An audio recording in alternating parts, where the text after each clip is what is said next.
Petit Jornal. Inteligência e irreverência em doses diárias. Olá, gente. Bem-vindos a mais um bate-papo do Petit Jornal, esse encontro semanal entre eu, Daniel Souza, e Tanguy, o Bagdadi. Aliás, Tanguy, você sabe que as pessoas gostam quando eu digo o Bagdadi. É algo que se tornou praticamente uma marca registrada dos bate-papos do Petit Jornal. Tudo bem, Tanguy? Tudo bem, eu vou fazer que nem aquele pessoal que fica muito famoso, Daniel, e acrescenta uma parte no nome. Eu vou ver se dá pra mudar, pra de repente botar na carteira de identidade, Tanguy ou Bagdadi, porque pode acontecer, né, qual é o seu nome? Tanguy Bagdadi. Quem? Tanguy ou Bagdadi. Sei, mas agora Tanguy, eu sei quem é. Tem que ser Tanguy, vírgula, o Bagdadi. Tem que ter vírgula? Tem que ter vírgula, eu acho importante. Aí você pode botar vírgula no seu nome. Eu acho que vai ficar uma coisa diferente, vai ficar uma coisa original, e acho que tem tudo a ver com você. Tá bom. Ô, Tanguy, agora eu quero saber o seguinte. Os americanos, os estadunidenses, saíram do Afeganistão. Saíram do Afeganistão, tiraram foto lá do último soldado americano deixando o território. E Zé Biden, rapaz, Zé Biden tá numa má fase. Que fase ruim de Zé Biden, hein? E começou a dizer que, tá tudo bem, né? Tá tudo bem, deu tudo certo. Foi bom o quanto durou. Tivemos no Afeganistão. Foi um grande momento dos Estados Unidos. Nunca tive nada a ver com isso. Não sabia nem o que o Afeganistão... Nem sabia nem que os americanos estavam no Afeganistão. Mas foi legal, foi um bom momento. E agora, vamos virar a página. Foi isso, né? A mensagem de Zé Biden essa semana. Foi, assim, o que ele tá dizendo é: águas passadas não movem moinho, entendeu? Esse negócio, ficar remoendo, 20 anos de guerra, deu tudo errado, os afegãos agora vão viver uma fase complicadíssima, a gente vai virar aliado do Talibã. Isso aí tudo, Daniel, isso é tudo besteira, isso aí é coisa de quem não tem o que fazer. A gente tem que olhar pra frente, uma agenda propositiva, e aliás me chamou a atenção hoje, Daniel, porque não é uma coisa apenas de Zé Biden, né? Teve um camarada hoje chamado Gregory Meeks. Gregory Meeks, Daniel, ele é relator do Comitê de Política Externa da Câmara. É equivalente ao Eduardo Bolsonaro dos Estados Unidos, né? Um democrata. E o que ele disse é que, olha... Eduardo Bolsonaro, porque o Eduardo Bolsonaro é o responsável pela Comissão de Relações Exteriores na Câmara dos Deputados do Brasil, né? Do Brasil, exatamente. Então, o que ele disse, Daniel, é que não é impossível que os Estados Unidos reconheçam o Talibã, né? Principalmente porque, né, o Talibã vai se engajar na luta ali contra o Estado Islâmico e tal. Então, de repente, uma cooperação...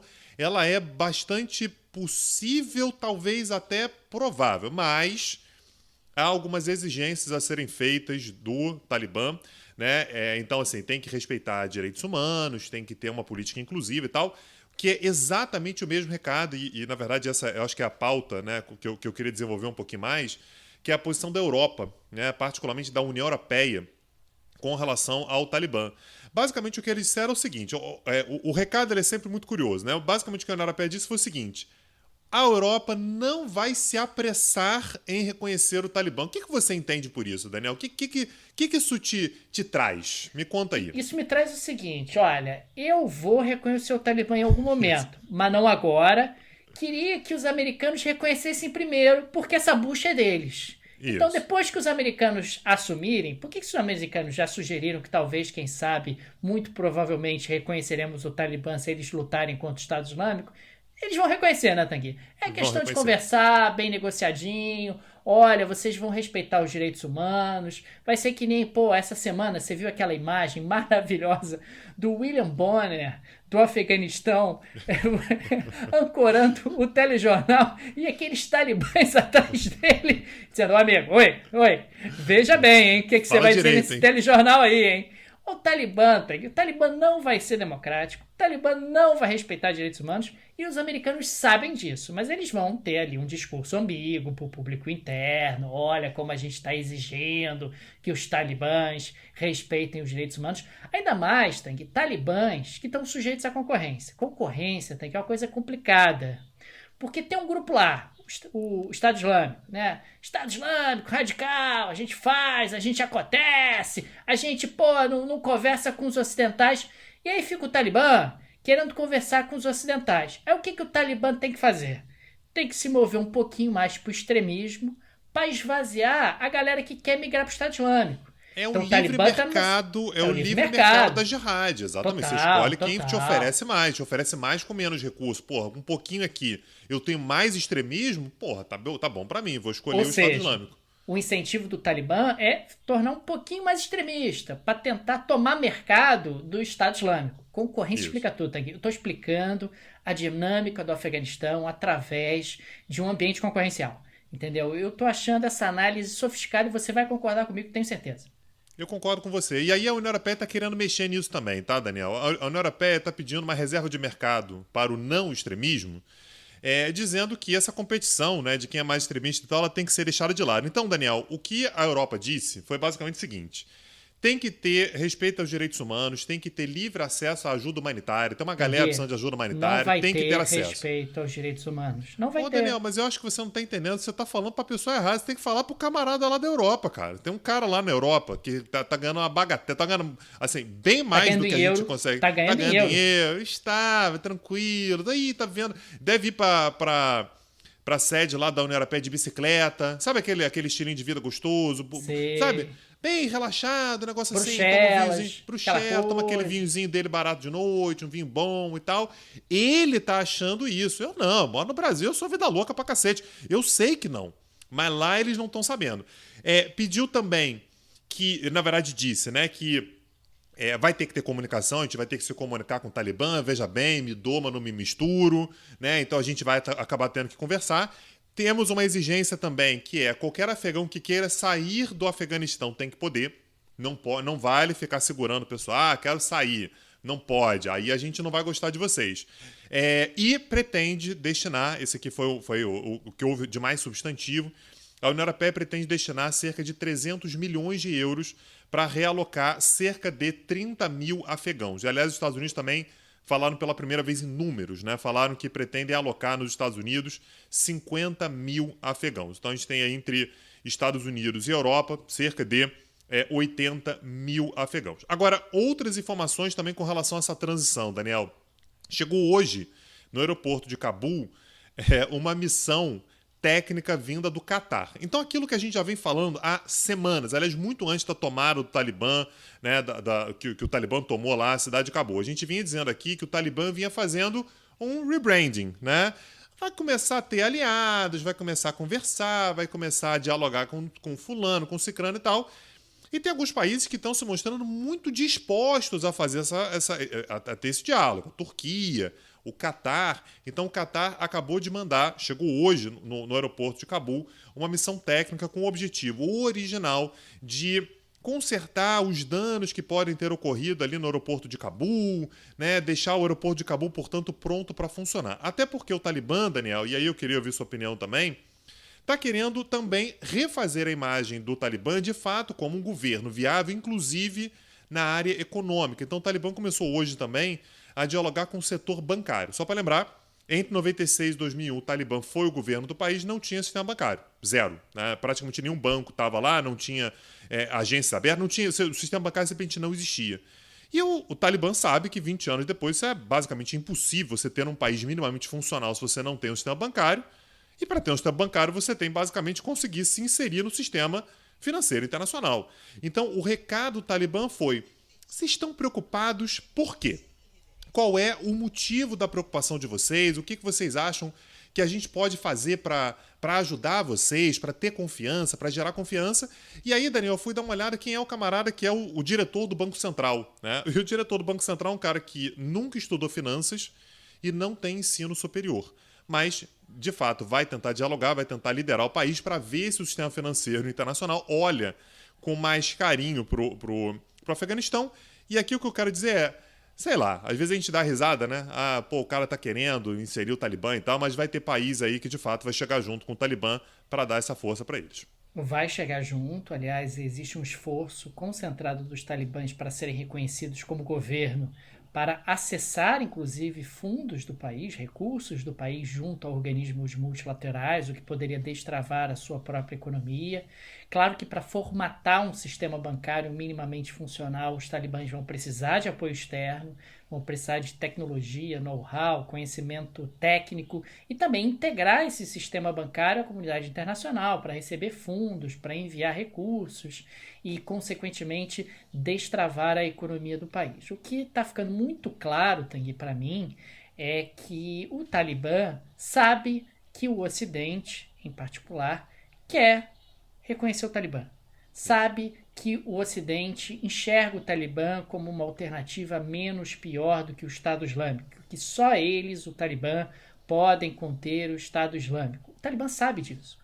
E o Ocidente também. Então, no final das contas, é uma dança que está acontecendo entre os dois lados para tentar, de alguma forma, justificar para o seu público doméstico um acordo. É basicamente isso. Como é que os americanos, como é que o governo dos Estados Unidos justifica para o seu público interno que reconheceu o Talibã? Eu vou fazer exigências, eu vou botar o Talibã para aceitar todas as minhas condições. A Europa é a mesma coisa. E o Talibã, ao mesmo tempo, para o seu público doméstico, tem que também criar algum tipo de justificativa para dizer por que vocês estão conversando com os ocidentais. E essa galera absolutamente nefasta, digamos assim, diante da interpretação de uma lei de uma visão mais radical da lei islâmica. E Daniel, o termo que foi utilizado pelos bancários ocidentais, enfim, estrangeiros, foi muito curioso, me chamou muita atenção. O que eles disseram é que o Talibã foi charming. Charming não é exatamente charmoso, mas meio uma tentativa de promover uma sedução. Uma sedução. Então, a sedução é mais ou menos assim. O que vocês acham que tá de ruim, que a gente pode melhorar? Uma postura extremamente solícita.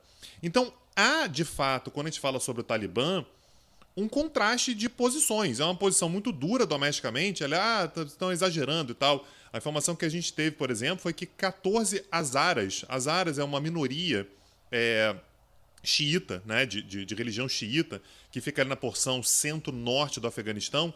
14 foram mortos depois de se renderem. Foram rendidos pelo Talibã e foram, portanto, o nome disso é execução. Então, tem uma postura muito dura domesticamente, que é exatamente o que a gente vem esperando e tal, mas externamente fez aquilo que a gente já chamou aqui semanas atrás desse rebrand. Não, mas eu quero conversar, eu quero saber, para vocês não pararem a operação de vocês, né, nos bancos aqui, porque vai ser importante a reativação da economia. E lembrando, né, que isso está acontecendo exatamente no momento em que a discussão internacional é sobre se vai haver, por exemplo, desbloqueio de recursos afegãos nos Estados Unidos, no FMI, no Banco Mundial. Esses recursos foram bloqueados, mas existe a possibilidade de daqui a algum tempo, quando a poeira baixar, isso tudo ser liberado e o Talibã, portanto, ser absolutamente legitimado aos olhos da comunidade internacional. Então, há a ficar de olho, não apenas para como é que os outros vão lidar com o Talibã, mas como também a imagem que o Talibã vai tentar projetar internacionalmente. Me parece que essa é a tendência, né? De um lado o Talibã quer ser reconhecido, do outro o Ocidente e a comunidade internacional em geral querem reconhecer o Talibã, consideram que é um mal menor. A grande questão é construir uma justificativa para os públicos internos para que isso aconteça. Daniel, deixa eu te fazer uma pergunta aqui. Eu, às vezes, olhando a pauta aqui, eu tenho a impressão que a gente voltou para 2001, né? Por quê? Então, assim, Talibã no poder, né? Aquela coisa toda. E agora eu tô com a impressão que a gente voltou para 2015, porque você resolveu me colocar na minha pauta aqui PIBinho. Porra, PIBinho tá atrasado, né, Daniel? Como é que é isso aí? PIBinho. Então, que hoje foi divulgado o PIB do segundo trimestre de 2021 aqui no Brasil, e nós tivemos aí uma variação negativa de 0,1%. Quer dizer, o PIB brasileiro praticamente estável, né? Um pequeno encolhimento de 0,1%. O melhor você não sabe. Paulo Guedes, ele foi questionado sobre esse PIBinho e a resposta dele foi, mas, gente, veja bem, o PIB foi menos 0,05 e aí arredondaram para menos 0,1. Porque ficam perseguindo o governo, perseguem muito. Se tivesse sido menos 0,04, tinha arredondado para zero. Olha aí. Entendeu? Ó a maldade. É complicado. Ó a maldade. Complicado. Isso é a mídia. No caso é o IBGE. IBGE tá alinhado com a mídia. Tá macumunado aí. Tá querendo, atrapalhar o governo. Como assim? Né? Poderia ter arredondado para zero. E aí seria zero o PIB. Variação do PIB, zero. né? Mas não, arredondou para 0,1, porque assim aparece na imprensa, aí o PIB está encolhendo, aqueles caras do Petit Jornal ficam falando, o PIB está encolhendo, tá vendo? Mas no fundo, a IBGE, é culpa do IBGE, tá? Mas o que acabou acontecendo é que nós tivemos aí um desempenho frustrante, né, nesse segundo trimestre. Isso leva, inclusive, a revisões para baixo para o crescimento brasileiro em 2021, um crescimento que deve ficar aí na casa de 4,8%, 4,9%. O crescimento do ano que vem, Tanguy, já está se projetando abaixo de 2%. Quer dizer, então, em 2022 a gente vai ter um crescimento bem fraquinho. Lembrando que esse crescimento de 2021, na prática, é uma distorção estatística, é uma recuperação da retração do PIB no ano de 2020 por conta da pandemia. Um destaque muito negativo no PIB foi o consumo. O consumo não decola. Por que será, Tanguy? Por que será que o consumo não decola? Será que é porque a inflação está alta? Será que é porque as pessoas estão desempregadas? Será que é porque não há renda circulando no país? Não sei. Fica aí, né, algumas possibilidades para o consumo no Brasil não ter um bom desempenho. O consumo pela ótica da demanda é mais de 60% do PIB brasileiro e ele está com um desempenho ruim, né? Mas pior do que o consumo foi o investimento. Né? O investimento se retraiu. O investimento é comprar fatores de produção para produzir. O investimento encolheu mais de 2%. Isso é uma notícia ruim, porque projeta desaceleração do crescimento lá na frente. Porque se você não está investindo, não está comprando fatores de produção para produzir, a economia não vai crescer no médio prazo. Né? Então, a qualidade, inclusive, dos dados acabou sendo bastante preocupante. Agora, não sei porquê. A gente está falando de um país próspero, estável, tranquilo. Por que não pegar o seu dinheiro ou pegar um empréstimo no banco e fazer um investimento, Tanguy? Falta patriotismo. Falta patriotismo. É isso que está faltando. Né? Pega aí, cara. Abre um negócio. Contrata pessoas. A chance de dar errado... O que pode dar errado, Daniel? O nome disso é confiar no seu potencial. Você saber que você vai vencer. E as pessoas não querem. As pessoas ficam o quê? Esperando mamar na teta do governo. Porque o governo tá bem. As pessoas querem mamar na teta do governo. É isso que acontece. Tanguy, a gente está falando de um ambiente muito complicado, onde a gente não consegue nem saber o que será do país depois de 7 de setembro. Esse está sendo o horizonte de longo prazo do Brasil, né? O Brasil, eu estou fazendo aqui previsões até 7 de setembro. Depois de 7 de setembro, não sei, vai que acontece alguma coisa. Vai que você tem uma interrupção justamente do ciclo institucional. E isso, claro que a gente está brincando, está tentando dar leveza a um assunto absolutamente sério e dramático, que o Brasil está tendo muita dificuldade de recuperar, de tracionar a sua economia.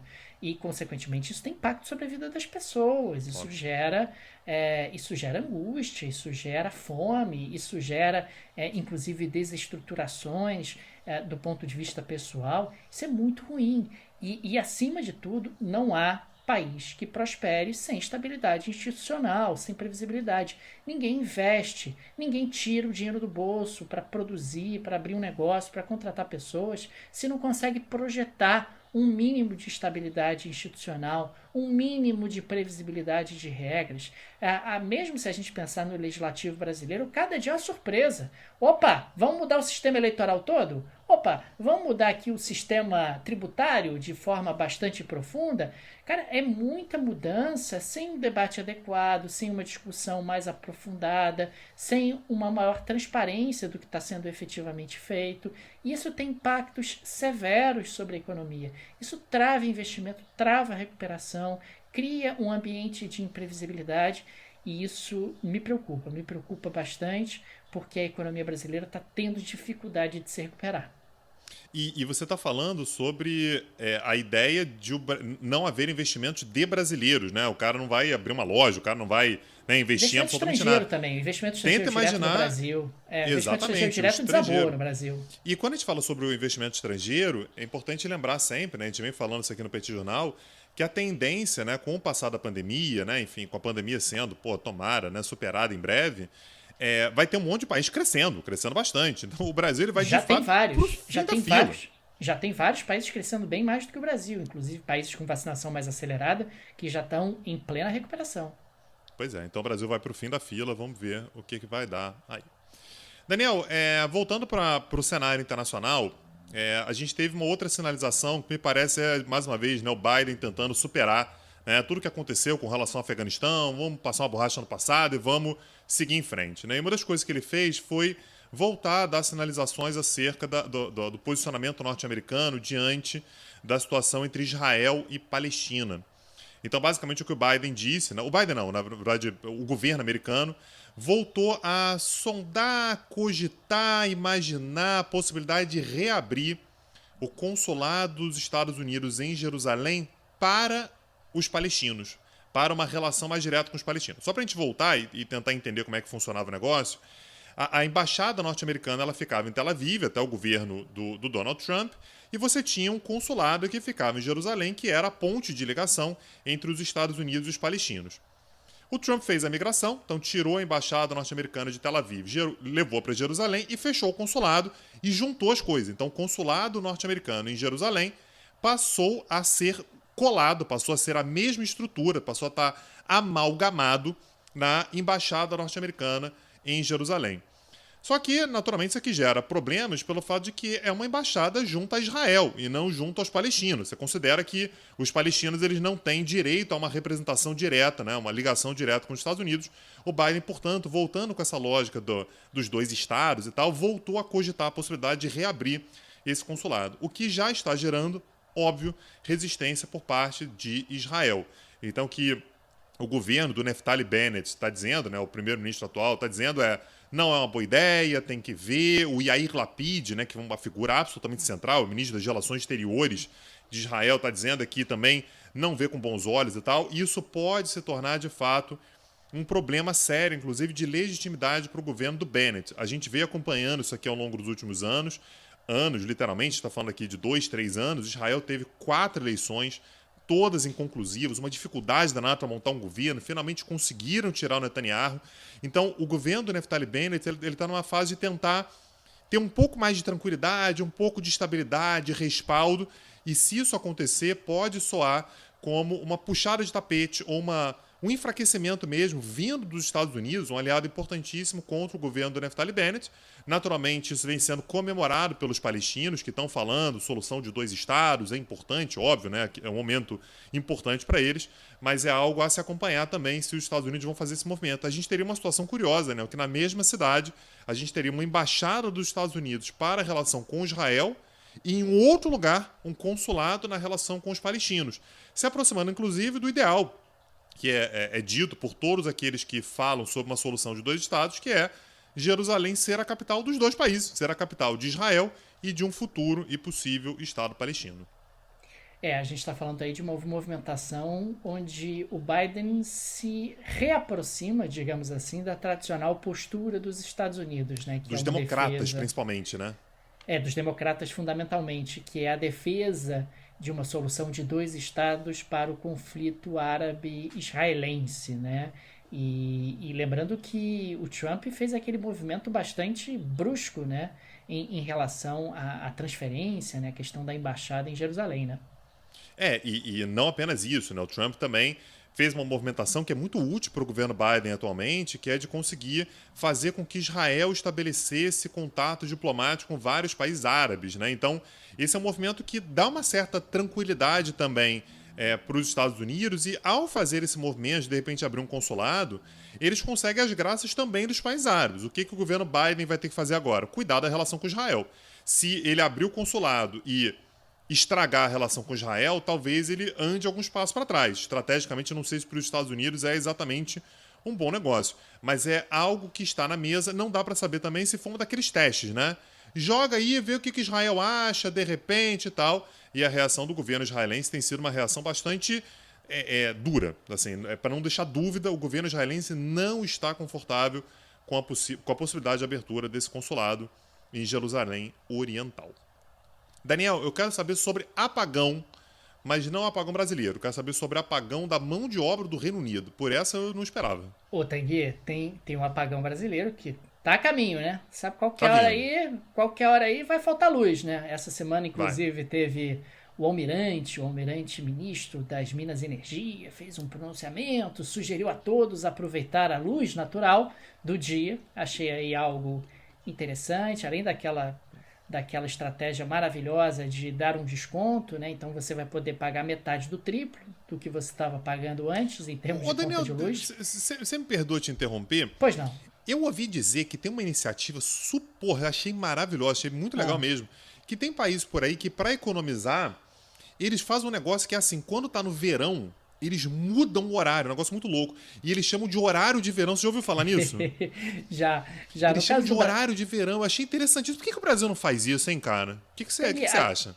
Bom, nesse caso especificamente, o horário de verão tem impacto, mas o impacto é pequeno. Ele não resolve, né? No caso do Brasil, inclusive ao longo das décadas que o horário de verão passou a ser utilizado no Brasil, ele veio economizando cada vez menos por mudanças nos hábitos de consumo de energia e tal. É claro que o horário de verão poderia ter algum impacto, mas um impacto muito pequeno. Se você olhar realmente para os dados, não seria isso que resolveria a questão do apagão, mas é no mínimo curioso o fato do horário de verão ter sido descontinuado justamente pelo governo do presidente Jair Bolsonaro, sem qualquer tipo de análise mais técnica, simplesmente porque o presidente não gostava do horário de verão, falou não quero mais o horário de verão, né? Mas nesse caso especificamente ele não solucionaria, não resolveria de maneira definitiva o problema. Agora, voltando pro apagão da mão de obra no Reino Unido, que essa foi a sua pergunta, porque você é assim, Tanguy. Tô em dúvida. Você faz uma pergunta e depois você joga um tema, outro tema para me confundir.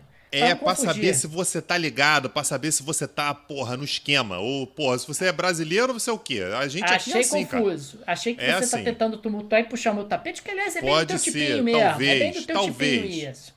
Talvez eu esteja. Mas, Tanguy, veja você, né? O Reino Unido tá com um problema de descontinuidade em cadeias de suprimentos por ausência de mão de obra. Tá faltando caminhoneiro, tá faltando gente para trabalhar na indústria, tá faltando gente para trabalhar em uma série de segmentos da economia britânica. Como é que isso poderia acontecer? Veja você, aconteceu o Brexit, foi concluído no final no início, na realidade, de 2020, quando tiraram a bandeira e tal. Depois tivemos algumas negociações posteriores, como nós exploramos aqui no Petit Jornal. Mas veja você, o Brexit, Tanguy, dificultou a entrada de mão de obra para o Reino Unido. E para piorar, apareceu uma tal de uma pandemia que o Reino Unido se fechou e falou, aqui é uma ilha, cara. Aqui é uma ilha, ninguém entra, ninguém sai. Aliás, o Reino Unido está com uma postura muito dura em relação a isso. O Reino Unido foi um daqueles países que disse, aqui dentro só entram nacionais e residentes, e acabou. Né? Em outros países europeus, não, se você é nacional, ou então se você... PCR... com PCR e tal, você teve ali algumas flexibilizações. No Reino Unido isso não aconteceu. E no caso da Europa, claro, se você é um cidadão do espaço Schengen, você podia ir para um outro país do espaço Schengen, se tivesse o PCR, se cumprisse lá os requisitos sanitários. Então o Reino Unido agora vive um drama em termos de mão de obra. Falta mão de obra e os dois vetores mapeados, fundamentais para isso, são o Brexit e a pandemia. O Brexit que cortou a entrada de imigrantes e a pandemia que cortou a entrada de pessoas no país, literalmente. Isso não era muito difícil de prever. O Reino Unido não é exatamente um país que tem uma taxa de natalidade muito significativa, não é um país que tem uma população em expansão de forma robusta e assim por diante. E, consequentemente, para que o Reino Unido mantivesse o seu crescimento de maneira mais acelerada, ele precisava de mão de obra, e precisava de mão de obra estrangeira. Gente, isso é algo, é tão óbvio isso, inclusive nações europeias, inclusive os Estados Unidos, que apresentam taxas de natalidade declinantes, sem mão de obra vai parar de crescer, ou eventualmente vai encolher. A imigração não é apenas uma boa ideia do ponto de vista cultural, do ponto de vista muitas vezes humanitário, etc. É uma boa ideia do ponto de vista econômico. Países que querem ter um crescimento continuado ao longo do tempo precisam de mão de obra. E essa mão de obra, se ela não é gerada domesticamente por um crescimento vegetativo suficiente, ela precisa ser suprida com a entrada de imigrantes.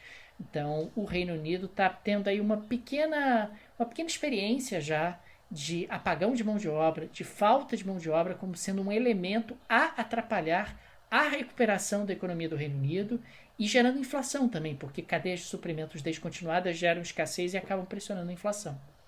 E lembrando que essa é uma discussão muito antiga no Reino Unido, né? Antes mesmo da entrada na União Europeia, a discussão era essa. A gente quer ter um controle maior sobre quem entra, pode entrar gente aqui para roubar o emprego do britânico. Você falou agora um pouquinho sobre o espaço Schengen. É importante lembrar, né? O espaço Schengen é o espaço que garante que as pessoas possam circular como se fosse voo doméstico, né? Assim, você sai de um país e vai para outro que faça parte do espaço Schengen, você está dentro de casa, você está dentro como se fosse dentro do seu país. Não faz diferença.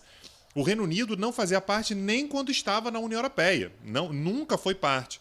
Só que a discussão durante o Brexit, né, uma parte da discussão durante o Brexit foi exatamente como é que a gente faz para endurecer ainda mais. Vamos endurecer ainda mais a entrada de pessoas, mais do que era quando a gente estava na União Europeia e não fazia parte do espaço Schengen. Então, a gente está vendo agora assim, uma situação, Daniel, que eu fico imaginando que o Reino Unido daqui a pouco vai ter que começar a facilitar a entrada de estrangeiros, né? Vai começar a facilitar naturalmente a entrada de pessoas da própria União Europeia, tá ali dentro de casa e tal, e talvez inclusive de outros lugares, exatamente o contrário do discurso do Brexit, né? Que era não deixar entrar. Talvez agora a gente veja uma situação na qual eles vão ter que deixar entrar, não vai ter jeito. Não tem jeito. A realidade ela se impõe, mais cedo ou mais tarde, né? E vai começar a pressão em algum momento por parte de empresas britânicas, por parte de agentes econômicos britânicos, a flexibilizar a política migratória, a facilitar a entrada de imigrantes dentro do Reino Unido. Maravilha. Vamos acompanhar. Vamos ficar de olho aqui. O pessoal disse aí que não tá de saco cheio da gente falar de Brexit. O Daniel, ele deu uma... Eu não sei se vocês repararam, mas ele deu uma camuflada. Ele falou de Brexit, mas sem falar que era Brexit, né? Mas tudo... A gente sacou. Todo mundo sacou. Não é do Brexit em si. Óbvio que Veja era, bem. Daniel. Não, Ô, Daniel, são das consequências. É o pós-Brexit. Isso é fundamental. Pós-Brexit. Daniel, eu queria te passar confiança. Você tá entre amigos. A gente certo. sabe, Daniel. Você tá falando sobre Brexit, mas tudo bem. Não tem problema. Ô, Daniel, eu quero saber o que você achou. Eu queria sua opinião. Aqui também, ó, improviso, hein? Não tá na pauta, não tá nada. O que você achou da aula de ontem que foi dada sobre a Rússia? Foi boa? Funcionou? O que a gente planeja para a próxima aula? Quais são suas expectativas com relação ao curso Quem Tem Medo de Vladimir Putin? Me conta aí. Tangui, achei a aula de ontem espetacular. Espetacular. Eu tava completamente empolgado, falando de Ivão Terrível, Pedro Grande, Catarina... Falamos de Lenin, falamos de Trotsky, de Stalin, chegamos a Gorbachev, fomos explicando toda a alma russa. Foi muito legal, gostei muito. E na próxima semana falaremos sobre o neoliberal Boris Yeltsin. E na outra teremos a aula, essa sim, muito esperada, a aula biografia dele, o mito, a lenda, o homem, Vladimir Putin. Ô, Daniel, enquanto você estava falando sobre a Catarina ontem, eu percebi que você suspirava, você tinha um ar de admiração e tal. E Catarina, muito embora ela tenha sido, né, grande na Rússia, ela era de origem alemã. Você tem uma queda por mulheres alemãs poderosas? Acho que sim. Eu acho que é um padrão. Acho que é um padrão. Catarina a Grande, inclusive, falamos sobre isso, derrubou o marido, né? O que foi algo impressionante, né? Ela deu um golpe no marido, ela que não era russa, derrubou o marido, aí o marido depois morreu, depois do golpe. Achei estranho. Mas curioso. Morreu, acontece. Coincidência. Coincidência acontece. São coincidências que acontecem na vida. O tempo todo. E, Daniel, se a pessoa quiser se matricular, como é que ela faz? Pô, gostei, me interessei. Ela vai lá no site do outro projeto, né? O petitcursos.com.br. Tem lá o curso de Rússia, também tem o curso sobre Índia, sobre China, sobre tecnologia, tem lá as aulas gratuitas e os cursos de aprofundamento que foram oferecidos pelo Petit Cursos ao longo dos últimos tempos. Maravilha. E aí eu queria deixar nosso agradecimento também aos apoiadores, pessoal que chega junto com o Petit Jornal, que está com a gente, né, para o que der e vier. Se você não é apoiador e quiser se tornar, lembrando, a gente faz aqui um projeto que é de 4 colunas inéditas todas as semanas. Dá trabalho, pesquisa, edição, divulgação e tal. Então, se você quiser chegar junto com a gente, fazer parte de fato desse projeto, você pode se tornar apoiador acessando o nosso site www.petitjornal.com.br. Já falei sobre isso semana passada, né? Não saiu ainda, mas vai sair. É questão apenas de tempo. Teremos novidades para os apoiadores. E você entra lá no nosso site. Portanto, é uma abinha lá chamada Apoie o Petit. E por lá você pode deixar o seu apoio. E lembrando, a gente continua sendo um podcast gratuito, presente em todas as plataformas. Você pode continuar ouvindo a gente por onde você quiser, mas se você quiser ajudar um pouco mais ainda no Petit Jornal, a gente pede que você nos ouça pela Orelo. Tem tanto o aplicativo, você consegue baixar em qualquer sistema operacional, ou então você pode acessar pela web, né? Pelo seu desktop, pelo navegador do seu celular, enfim. escute.orelo.audio/petit. escute.orelo.audio/petit, ou então joga no Google, Orelo. Você vai encontrar lá, é uma plataforma de podcast que valoriza bastante os produtores de conteúdo. Ouvindo o Petit Jornal por lá, você ajuda bastante a gente. Então, lembrando, você pode se tornar apoiador pelo petitjornal.com.br. Os nossos cursos estão em petitcursos.com.br e você ouve a gente lá pelo Orelo, que vai dar uma grande ajuda para o nosso projeto. É isso, Daniel? É isso, Tanguy. Maravilha. Até a próxima. Valeu. Tchau, tchau. Petit Jornal. Inteligência e irreverência em doses diárias.